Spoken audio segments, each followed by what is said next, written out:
ఓం అరుణాం కరుణాతరం గితాక్షేం ధృతభాషాం కుశపుష్పబాణచాపాం అనిమాధివిదాం మయూకైః అహమిత్యే విభావయే భవానీ ధ్యాయే పద్మాసనస్థాం వికసితవదనాం పద్మపత్రాయతాక్షీం హేమాభాం పీతవస్త్రాం కరకళతసత్మేమ పద్మాం వరాంగీం సర్వాలంకారయుక్తాం సతతమభయదాం భక్తనమ్రాం భవానీం శ్రీవిద్యాం శాంతమూర్తిం సకలసురసుతాం సర్వసంతృప్తధాత్రీం.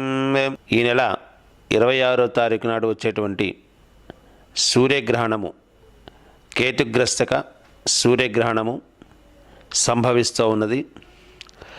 ఈ యొక్క గ్రహ సమయములో తగినటువంటి దోష పరిహారములు, ముఖ్యంగా ఏ రాశిలో అయితే సంభవిస్తున్నాయో ఆ రాశి వారు, అలాగే గోచార ప్రకారంగా వృషభ రాశి వారికి అష్టమ స్థానవశాత్తులో ఉన్నటువంటి సూర్యుడు, అలాగే అష్టమ స్థానంలో కేతుగ్రస్తకమైనటువంటి సూర్యగ్రహణము, ఇవన్నీ కూడా రావటం అరిష్టము.